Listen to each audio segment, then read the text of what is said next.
اعوذ باللہ من الشیطان الرجیم، بسم اللہ الرحمن الرحیم۔ تمام حاضرین و ناظرین کی خدمت میں السلام علیکم ورحمۃ اللہ وبرکاتہ۔ اور یہ شعر کافی دفعہ میں پیش کر چکا آپ سب کی خدمت میں، اور پھر پیش کر رہا ہوں کہ خدا کا خاص ہی احسان ہے یہ اولیاء اللہ، خدا کا خاص ہی احسان ہے یہ اولیاء اللہ، زمانہ جسم ہے اور جان ہے یہ اولیاء اللہ۔ جیسا کہ قرآن پاک میں آتا ہے کہ ہمارے حافظ صاحب نے ماشاءاللہ ویڈیوز میں آپ چیک کریں گے تو اولیاء اکرام کی شان میں بڑی پیاری تلاوت فرمائی ہے۔ الا ان اولیاء اللہ لا خوف علیہم ولا هم یحزنون، کہ اللہ تعالیٰ کے جتنے بھی اولیاء ہیں، دوست ہیں، درویش ہیں، نہ ان کو کسی قسم کا کوئی خوف ہوتا ہے اور نہ ہی وہ کبھی غمگین ہوتے ہیں، یعنی ہر حال میں وہ خوش رہتے ہیں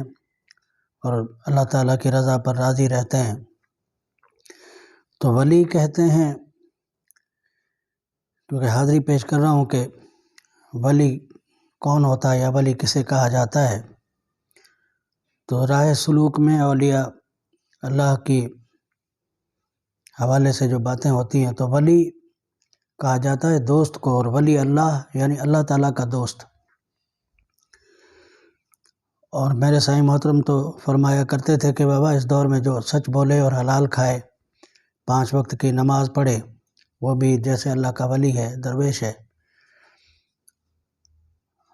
تو ولی وہ میرے سائیں محترم نے گفتگو میں کبھی ایسے بھی فرمایا کہ اولیاء اور اللہ تعالیٰ کے نیک اور صالح بندے ایسے بھی گزرے جنہوں نے زندگی گزار دی لیکن انہوں نے یہ محسوس نہیں کرایا کہ میری کوئی اللہ تعالیٰ کی بارگاہ میں خاص حیثیت ہے۔ اور ایک شخص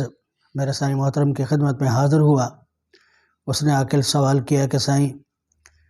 ولی دنیا کو کیوں نہیں بتاتا کہ میں اللہ کا ولی ہوں؟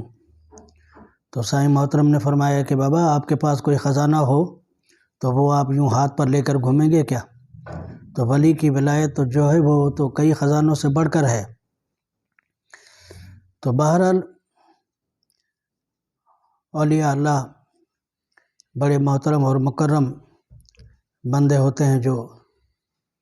حضور اکرم صلی اللہ علیہ وآلہ وسلم کی سیرت طیبہ کا مجسمہ اور ایک نمونہ ہوتے ہیں مکمل، اور سنت اور سیرت سے، قرآن و سنت سے ہٹ کر ان کی زندگی نہیں ہوتی۔ میں پہلے بھی آپ سب کی خدمت میں عرض کر چکا ہوں کہ مست، ملنگ اور مجذوب یا ابدال قسم کی ہستیاں یہ ایک اور قسم کی ہستیاں ہیں، ان پر یوں سمجھے کہ شریعت کا اطلاق نہیں ہوتا، لیکن جتنے بھی صاحب شریعت ہستیاں ہیں، جتنے بھی صاحب شریعت بزرگ ہیں، وہ شریعت کی مکمل پابندی کرتے ہیں اور قرآن و سنت کے راستے پر چلتے ہوئے حضور اکرم صلی اللہ علیہ وآلہ وسلم کی سیرت طیبہ کا ایک مجسمہ ہوتے ہیں۔ اور اس طرح سے بہت سی باتیں ہیں کہ بڑی مشہور بات تھی جو کل میں نے عرض کی آپ سب کی خدمت میں کہ اللہ کے ولی سے بغض رکھنا، اللہ تعالیٰ سے بغض رکھنا ہے اور اللہ تعالیٰ سے اعلان جنگ کرنا ہے۔ اور یہ بھی انتہائی جہالت ہے کہ اگر ہم کسی ایک بزرگ سے محبت اور عقیدت رکھیں اور دوسرے کو نہ مانیں اور ان کی شان میں گستاخی کریں یا غلط سلط جو گفتگو کریں، یہ بھی ایک ایمان والے کے، مومن اور مسلمان، صوفی اور صالح کے شایع نشان نہیں ہے۔ تو اولیاء اللہ بہت بڑا سرمایہ ہے اس امت کا، جو کہ صحیح معنی میں نائب رسول ہیں، صحیح معنی میں انبیاء کے وارث ہیں، کہ جن کے پاس ظاہری علم بھی ہوتا ہے اور باطنی علم بھی ہوتا ہے، اور ظاہری اور باطنی معاملات پر ان کو مکمل دسترس بھی ہوتی ہے، اپنے مریدین کی اصلاح کی طاقت اور توفیق بھی ہوتی ہے اللہ تعالیٰ کے فضل و کرم سے۔ جیسا کہ میں پہلے اپنی ویڈیوز میں پیش کر چکا ہوں آپ سب کی خدمت میں یہ گزارش کہ مومن کی فراست سے ڈرو، کہ اور اللہ تعالیٰ کا فرمان ہے کہ جب میرا بندہ میرے قرب میں نوافل کی کثرت کرتے کرتے، عبادت اور ریاضت کی کثرت کرتے کرتے میرے قرب میں آ جاتا ہے تو میں اس کا ہاتھ بن جاتا ہوں، جس سے وہ پکڑتا ہے، میں اس کی آنکھ بن جاتا ہوں جس سے وہ دیکھتا ہے، میں اس کا قدم بن جاتا ہوں جس سے وہ چلتا ہے۔ تو اولیاء اللہ کی بڑی شان ہے، اور یہ بھی ایک اسلامی تعلیم میں بات ہمیں ملتی ہے کہ جہاں پر 40 مسلمان جمع ہوتے ہیں تو ان میں کوئی ایک نیک اور صالح بندہ اللہ تعالیٰ کا ولی ہوتا ہے۔ اور یہاں تک میں نے ایک ٹریننگ میں ایک دوست سے سنا، حضور اکرم صلی اللہ علیہ وآلہ وسلم کا فرمان کہ میری امت کے نیک اور صالح بندے میری آل ہیں، میری اولاد کی طرح ہیں، میرے بیٹے بیٹیاں ہیں۔ تو اللہ تعالیٰ ہمیں ان پاک اور لجپال ہستیوں سے محبت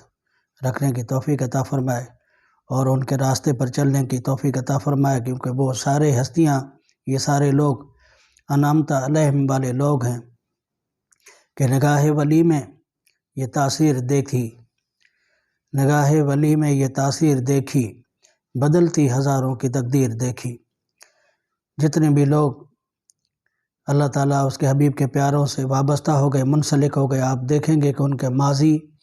کی زندگی اور حال اور آگے کی زندگی میں انشاءاللہ تعالیٰ بہت بڑا فرق آپ کو نظر آئے گا۔ جنہوں نے صحیح معنی میں اپنی اصلاح کی اور صحیح معنی میں اس راستے پر چلے، ایمان لائے اور نیک عمل اختیار کیا، وہ دنیا اور آخرت میں بڑی عزت اور عظمت والے ہیں۔ السلام علیکم ورحمۃ اللہ وبرکاتہ۔